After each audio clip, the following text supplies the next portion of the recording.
오늘의 본문의 말씀을 보게 되면 어떻게 보면 역전의 승리를 하는 요셉을 볼 수가 있습니다. 요셉이 낮고 낮은 가장 낮은 자리에 처해 있는 그가 하나님께서 요셉을 높이시는 장면이 오늘 본문의 말씀입니다. 우리가 한 절씩 말씀을 생각하면서 말씀을 나누기를 원합니다.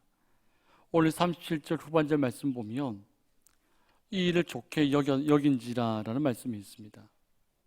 이 말은 그 계획이 좋게 여겨졌다라는 말입니다. 이 계획은 우리가 잘 알다시피 요셉이 바로의 꿈을 해몽하죠.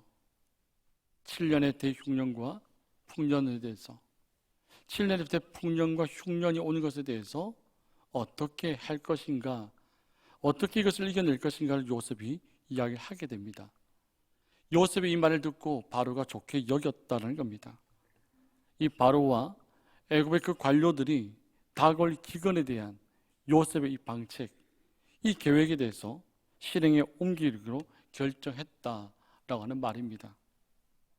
이렇게 단번에 요셉의 말을 듣고 이 바로 왕이 이렇게 결정할 수 있었던 것은 요셉의 말이 조리 있고 요셉의 말이 믿을만 하다라는 것보다는 그의 제안이 하나님으로부터 온 것이기 때문에 이 바로와 바로의 관료들, 신하들이 그 말을 옳게 좋게 여겼다는 겁니다.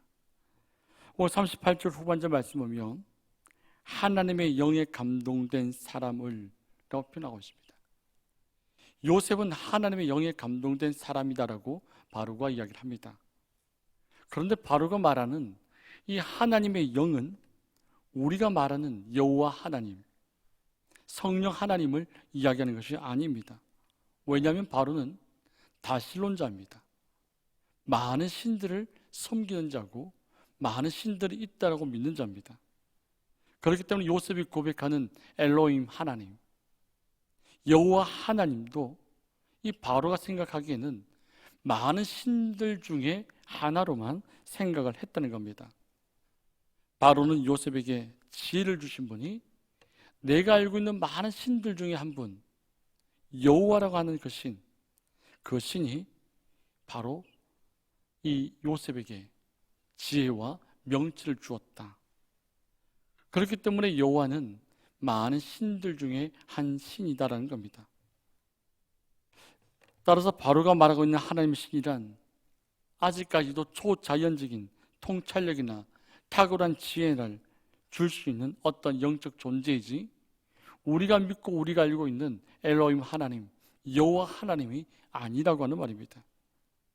하나님께서는 이미 사람들에게 이 자연 만물 속에서 하나님의 존재를 알 수 있도록 만드셨죠. 그 로마서 기자가 하는 말이 이 자연 속에서 하나님을 알 수 있게 하게 만드셨는데 사람들은 그 하나님을 발견하지 않고 하나님께서 지으신 자연 만물을 신으로 우상으로 만들어버리는 그런 어리석은 짓을 하고 있다라고 이야기합니다. 또한 이 바로는 바로 이 여호와 하나님이 그냥 그런 신, 바로가 스스로가 자신을 가리켜서 신이라고도 하고 또한 애굽의 신인 많은 신들 가운데 한 신, 이 영적인 사실을 깨닫지 못하는 바로의 모습을 우리는 볼 수 있습니다. 39절 말씀 보면 하나님이 보이셨다라는 말이 있어요. 이 구절은 하나님께서 철저히 알게 하셨으니라는 말입니다. 바로는 요셉의 해몽과 기근에 대한 방책을 들었습니다. 그리고 요셉의 그 지혜와 능력이 요셉이 믿는 신으로부터 비롯되었다는 사실을 바로는 보게 됩니다. 그리고 그 신이 요셉과 늘 함께 하고 있다는 사실을 또한 바로가 알게 됩니다. 이와 같이 하나님께서는 자신의 존재와 능력을 요셉이라고 하는 이 젊은 청년을 통해서 하나님이 하나님됨을 보여주고 있다라고 하는 겁니다. 그렇기 때문에 애굽의 바로 왕과 그의 신하들이 이 요셉의 말을 경청할 수밖에 없고 요셉의 말을 따라서 좋게 여기고 요셉의 말을 따라서 이 바로가 꾼 꿈을 해결하려고 하는 겁니다. 그러나 그들은 아직 유일하신 그 하나님과 그들이 믿고 섬기는 신을 구별하지 못하고 있는 겁니다. 우리가 이 땅에 살아가면서도 마찬가지지요. 정말 내가 어떤 하나님을 믿고 있는가? 내가 만들어내는 나의 우상들이 있는가? 성경에서 말하는 살아계시고 역사하시는 그 하나님을 내가 온전히 잘 믿고 있는가? 우리 스스로 자신을 바라봐야 합니다. 40절 말씀에서 바로가 이야기합니다. 너는 내 집을 다스리라. 이 말을 원어로 직역해보면 너는 나의 집에 있으라 라고 하는 말입니다. 그런데 본문에서 집이라고 하는 표현이 있습니다. 이 집으로 번역된 이 원어의 뜻은 문맥상 실권을 가진 애굽의 대가, 즉 바로의 신하들 중에서 실제적인 권력을 가지고 있는 그런 자다라는 겁니다. 바로는 요셉을 애굽의 모든 관리들 중에서 가장 높은 지위에 앉힐 것을 이야기하고 있는 겁니다. 그는 7년의 대풍년과 그 뒤에 찾아올 7년의 대흉년을 대비해서 이 요셉에게 실제적인 권한을 주려고 지금 너는 내 집을 다스리라, 너는 내 집에 있으라고 지금 이야기하고 있습니다. 우리가 요셉의 인생을 한번 살펴보면 그는 애굽으로 팔려온 이후에 세 번째 집에 지금 와 있는 겁니다. 요셉의 첫 번째 애굽에서 집이 어디입니까? 우리가 잘 알다시피 보디발 장군의 집이지요. 보디발의 집이 있습니다. 두 번째 집이 어디냐면 보디발의 집에 있는 감옥입니다. 그리고 세 번째 집이 어디냐면 지금 바로가 있는 애굽 전체를 뜻하는 바로 앞에 바로의 집에 도착한 겁니다. 성경을 보면 보디발의 집, 보디발의 감옥, 바로의 집, 이 집이라고 하는 단어는 원어적으로 다 같은 단어입니다. 그러나 요셉은 어땠습니까? 같은 집이지만 첫 번째 집에서는 보디발 장군의 총무로서, 가정의 집사로서 보디발의 아내를 제외하고 모든 것을 다스릴 수 있고 모든 것을 관할할 수 있는 실질적인 권력을 가진 자입니다. 두 번째 집은 어디예요? 보디발 장군의 감옥이죠. 보디발의 감옥입니다. 그 감옥 속에서도 요셉은 어땠습니까? 요셉은 모든 죄수들을 보살피고 실제적인 모든 이 감옥에 있는 것들을 실제적으로 행정을 할 수 있는 그런 자리에서 감옥에서 일했습니다. 그리고 오늘 본문 속에서 하나님께서는 이 감옥 속에 있는 죄수에 불과했던 이 요셉을 총리의 신분으로 지금 바꾸고 있습니다. 우리가 여기서 생각할 수 있는 것은 무엇이냐면 요셉이 노예로 가정의 집사로 있든지 혹은 죄인으로 감옥에 있든지 그것이 중요한 것이 아니라는 겁니다. 하나님은 어디든지 계시고 하나님 모든 것을 다스리시고 하나님 요셉을 그것의 모든 행정을 주관하는 실무자로 실권자로 요셉을 세웠다는 겁니다. 우리의 인생을 생각해 보면 어떻습니까? 우리가 궁핍에 처할 때도 있습니다. 내 인생에서 가장 가난할 때, 가장 힘들 때도 있었습니다. 그리고 내 인생에 있어서 가장 풍부하고 가장 부할 때도 있습니다. 때로는 우리가 천하게 여겨질 때도 있고 또한 우리가 귀하게 여겨질 때도 있습니다. 그러나 중요한 것은 우리가 우리에게 능력 주시는 그 하나님 안에서 모든 것을 할 수 있다는 신앙적인 고백이 우리 입에서 나와야 한다는 겁니다. 그리고 어떠한 자리에서도 성실하게 맡은 자에게 구할 것, 그것이 바로 충성이다라고 하는 겁니다. 빌립보서 4장 12절 13절 말씀에 이렇게 말씀이 기록되어 있죠. 나는 비천에 처할 줄도 알고 풍부에 처할 줄도 알아.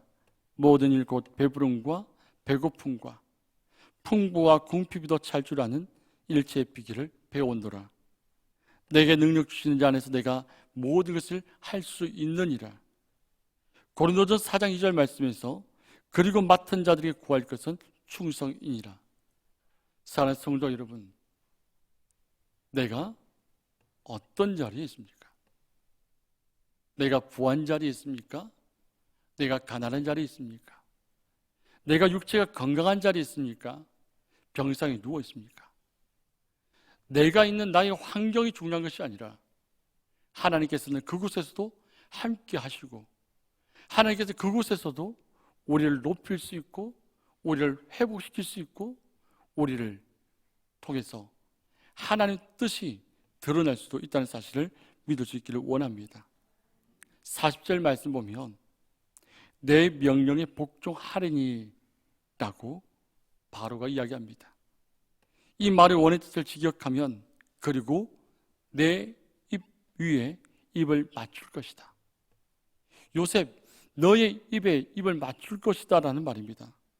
애굽에서는 누구에게 경의를 표할 때 최고의 예절, 최고의 경의 표현은 입을 맞추다라는 표현을 씁니다. 따라서 본문은 애굽의 모든 백성들이 요셉의 입에서 나온 말에 경의를 표할 정도로 복종할 것이다라는 의미입니다. 요셉에게 주어진 절대적인 통치권을 지금 바로는 요셉에게 이야기하고 있는 겁니다. 그러면서 41절에서 뭐라고 또 바로가 이야기합니까? 내가 너를 애굽의 온 땅의 총리가 되게 하노라. 요셉의 신분은 무엇이었습니까? 지금 바로의 말을 듣고 있는 이 요셉을 만나기 위해서 감옥에서 이제 갓 나와서 바로의 꿈을 해석했습니다. 그리고 바로가 지금 요셉을 높이고 있는 겁니다. 사실은 하나님이 바로를 통해서 요셉을 높이고 있는 겁니다. 내가 너를 애굽의 온 땅의 총리가 되게 하노라, 이 말은 내가 온 땅 위에 너를 두었다라고 하는 말입니다. 바로가 요셉에게 애굽 온 땅을 다스릴 수 있는 지위를 주겠다는 의미입니다.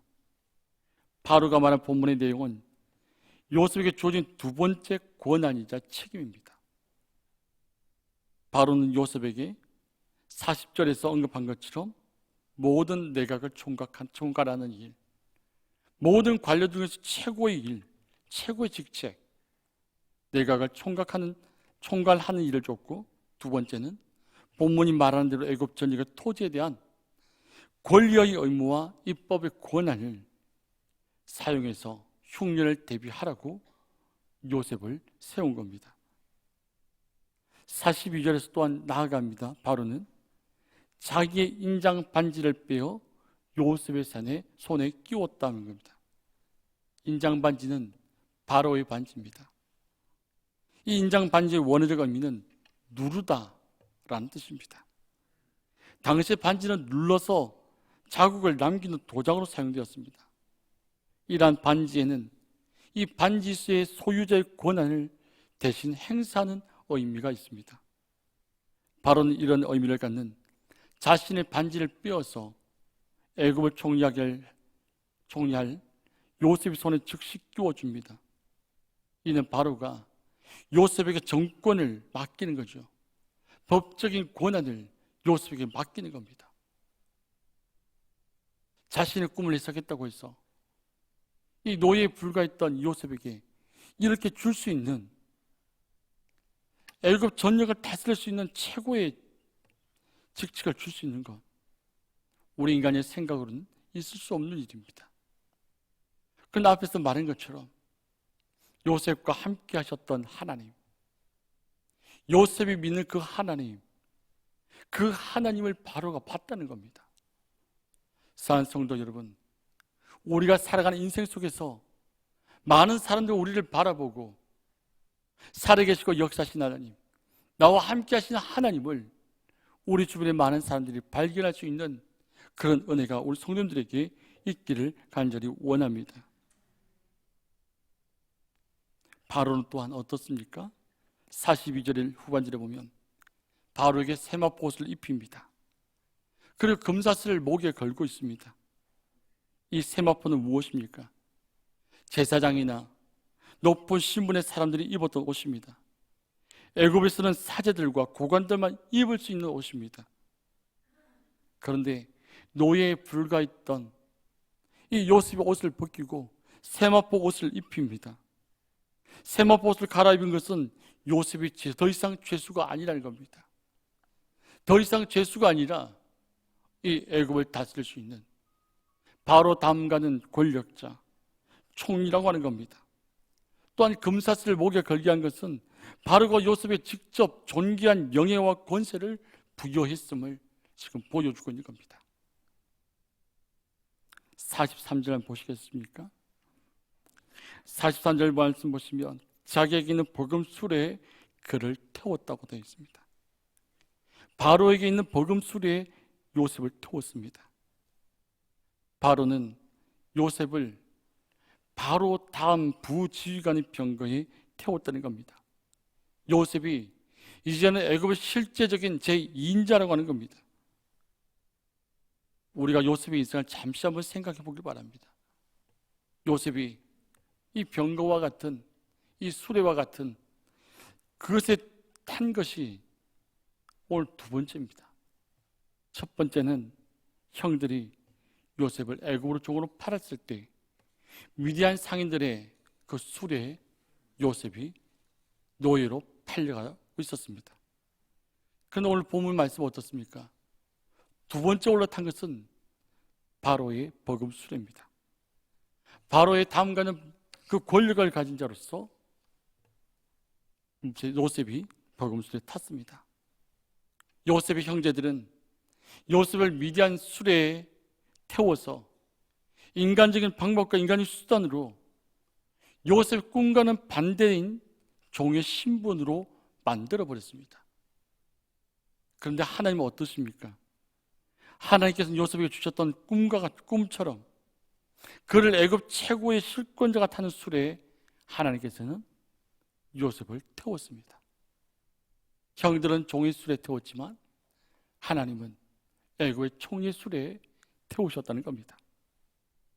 이제 요셉은 그를 감옥에 가둔 보디발과 그의 아내보다도 높은 신분이 되었습니다. 그리고 그의 꿈처럼 자기의 형제들, 자기의 가족들도 절을 할 수밖에 없는 그런 지위에 요셉이 올랐습니다. 바로가 또한 이야기합니다. 엎드리라고 합니다. 요셉을 애굽의 총리로 인정하게 하는 명령입니다. 요셉이 꾸었던 꿈은 그의 가족들로 상징되는 해와 달과 별들과 곡식단들이 그에게 절하는 것이었습니다. 그래서 하나님께서는 그 꿈을 믿는 요셉에게 애굽의 모든 사람들이 절하게 만드셨다라고 하는 겁니다. 요셉이 이방 나라 애굽의 최고의 권력자 앞에서도 나를 통해서 역사하실 그 하나님을 보여줬던 것처럼 요셉이 자신의 어떤 상황이 가장 낮고 천한 자리에 처했을지라도 결코 하나님을 믿는 것을 포기하지 않았죠. 하나님 요셉의 그 마음을 봤습니다. 하나님 요셉 자신이 주셨던 그 꿈을 요셉은 결코 놓치지 않았다라고 하는 겁니다. 야고보서 1장 6절 말씀에 이런 말씀이 있습니다. 오직 믿음으로 구하고 조금도 의심하지 말라. 오직 믿음으로 구하고 조금도 의심하지 말라는 겁니다. 이 말씀처럼 이 사실을 믿는 자에게 하나님께서는 갑절로 채워주실 것입니다. 바로 요셉은 이 말씀처럼 하나님 나에게 주신 그 꿈 결코 포기하지 않고 하나님께 주신 그 꿈을 반드시 이루실 것이라는 그 분명한 믿음이 있었기 때문에 하나님은 요셉을 높이 들어 올리시는 겁니다. 바로가 또한 이야기합니다. 나는 바로다. 나는 바로다. 이 말이 내포되어 있는 뜻은 나는 애굽의 유일한 왕이다라는 겁니다. 이는 바로가 어떤 법령이나 어떤 새로운 사실을 공포할 때 선포자의 권위를 확인시키기 위한 말입니다. 바로는 요셉을 애굽의 제2인자로 임명하기 위해서 자신의 권위를 먼저 확인시키고 있는 겁니다. 내가 요셉 너를 애굽의 제2 권력자로 세웠지만 바로 내가 바로다. 44절 말씀 후반절에 보면 이렇게 기록되어 있죠. 내 허락 없이는 수족을 놀릴 자가 없으리라. 내 허락 없이는 이란 이 말은 그리고 내 허락 없이는 이로 이해할 수 있습니다. 이제부터 애굽에서 모든 이런 요셉의 동의 없이는 일들이 진행될 수가 없다는 겁니다. 이로써 애굽의 모든 행정은 요셉을 통해서만 결제될 수 있다라고 하는 겁니다. 수족을 놀릴 자가 없다. 요셉을 통하지 않고서는 수족을 놀릴 수 없다는 겁니다. 아무도 자기 손과 발을 자기 마음대로 쓸 수 없다는 겁니다. 즉 요셉의 허락이나 명령 없이는 그 누구도 손발 하나 까딱해서는 안 된다는 말입니다. 이건 요셉에게 주어진 절대적인 권력을 표현하는 과장법의 표현입니다. 얼마 전까지만 해도 이 요셉은 죄수에 불과했습니다. 이방인에 불과했습니다. 어린 소년에 불과했습니다. 그런데 이제 온 애굽을 주관하는 절대 권력자로 하나님께서 바로를 통해서 세우신 겁니다. 욥기 5장 11절 말씀에 이런 말씀이 있어요. 낮은 자를 높이 드시고 애곡하는 자를 일으키사 구원에 이르게 하시느니라. 잠언 29장 23절 말씀에 사람이 교만하면 낮아지게 되겠고 마음이 겸손하면 영예를 얻으리라. 마태복음 10장 39절 말씀에 자기 목숨을 얻는 자는 잃을 것이요 나를 위하여 자기 목숨을 잃는 자는 얻으리라. 아멘. 지금 나의 자리가 너무나도 낮아져 있습니까? 지금 내가 너무나 가난하고 있습니까? 지금 내가 아무것도 없는, 그 누구도 나를 도와줄 수 없는, 그 누구도 알 수 없는 구렁텅이에 빠져 있습니까? 하나님 아버지께서 높여주실 것입니다. 하나님 아버지를 믿으면 가난한 자리에서 부하게 하실 겁니다. 하나님을 믿으면 병상에서 하나님께서 구원의 은혜를 허락하실 겁니다. 우리를 높이시는 하나님을 바라보기를 원합니다. 우리를 높이시는 그 하나님을 바라보면서 하나님 앞에서 성실하게 삶을 오늘 이 하루도 살아갈 수 있기를 간절히 원합니다. 바로는 요셉의 이름을 바꿉니다. 요셉에게 애굽식의 이름을 줍니다. 45절 말씀 보시면 바로는 애굽의 총 대신 된 요셉에게 새로운 애굽식 이름을 주었습니다. 그가 요셉의 이름을 사보넷 바네아라는 이름을 주었습니다. 그리고 애굽의 지도층인 제사장의 딸과 결혼까지 하게 했습니다. 이 요셉에 대한 바로의 호의가 얼마나 큰지 우리는 알 수 있습니다. 그런데 우리가 한 번 더 생각할 것이 있습니다. 이러한 바로의 호의에는 요셉을 애굽인으로 동화시키려고 하는 의도가 깔려 있다는 겁니다. 이방 청년에 불과한 요셉, 그에게 애굽을 좌지우지할 만한, 애굽이란 나라를 운명을 바꿀 만한 일, 그런 존재로 이방 청년 요셉에게 맡긴다는 것은 대단히 큰 위험이요, 대단히 큰 부담감입니다. 그렇기 때문에 이 요셉을 애굽인으로 만들려고 하는 겁니다. 그리고 애굽인으로서 이 애굽을 구하기 위해서 총력을 다할 수 있는 그런 사람으로 요셉을 바꾸려 하는 겁니다.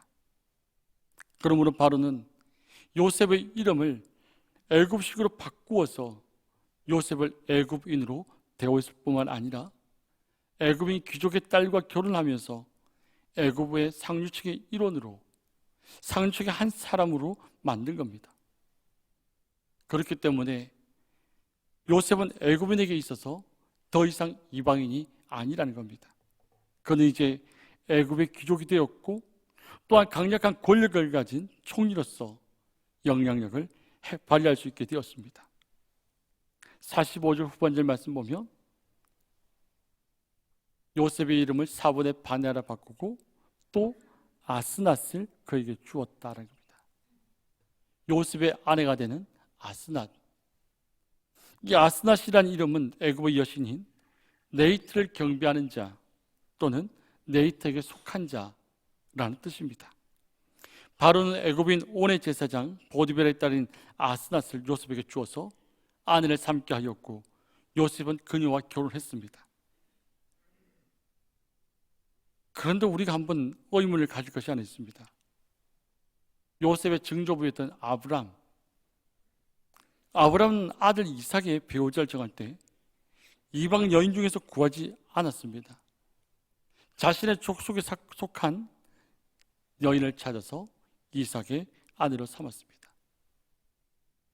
그 또한 이삭도 그의 아들 야곱의 아내를 찾을 때 이방 여인이 아닌 그의 친족 중에서 구해서 야곱의 아내를 찾았습니다.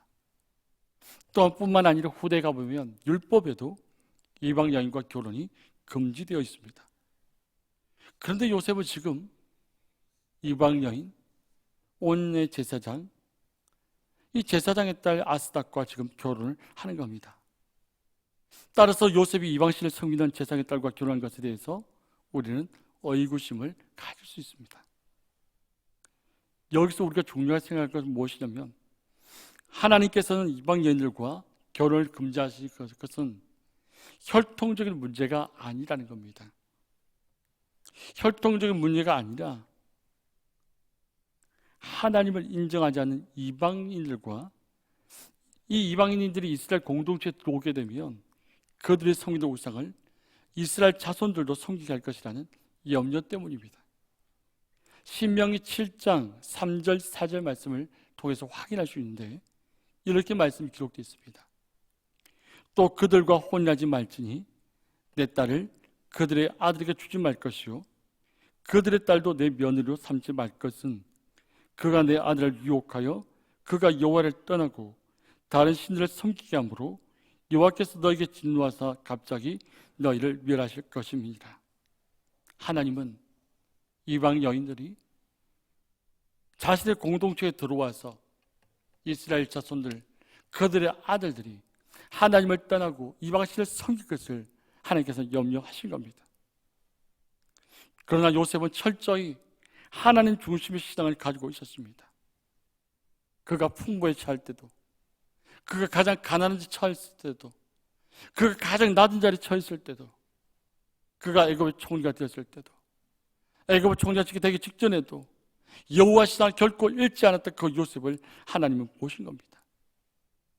그렇기 때문에 성서학자들 이야기하기를 요셉의 여호와 중심의 이 신앙을 잃지 않는 요셉에게 하나님께서 결혼을 허용하신 것이다 라고 이해를 합니다.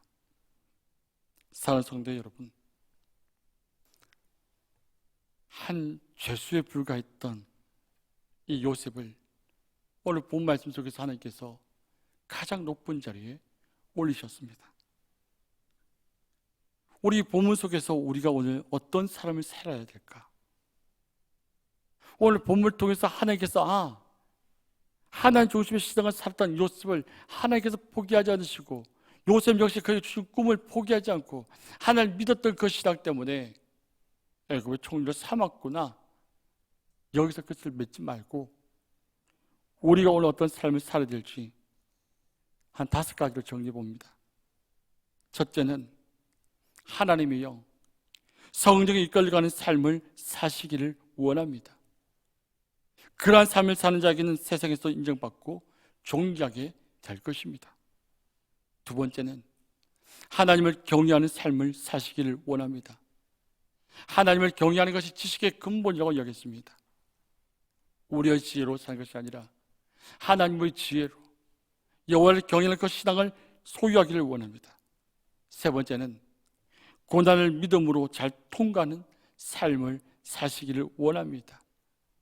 그 고난을 통과할 때 하나님께서 허락하시는 큰 영광을 경험하게 될 것입니다. 네 번째는 사심없이 겸손한 삶을 사시기를 원합니다. 겸손한 척이 아닙니다. 경건의 모양을 말하는 것이 아닙니다. 경건의 능력을 소유하기를 원합니다. 사심없이 겸손한 삶을 살 때 하나님과 사람들에게 인정받는 그런 사람일 것이고, 그런 사람 하나님께서 높이실 겁니다. 다섯 번째는 하나님의 말씀 앞에 절대적으로 순종하고 복종하는 삶을 살기를 간절히 원합니다. 저와 우리 모든 삶이 그런 삶이 되기를 주님의 이름으로 축복합니다.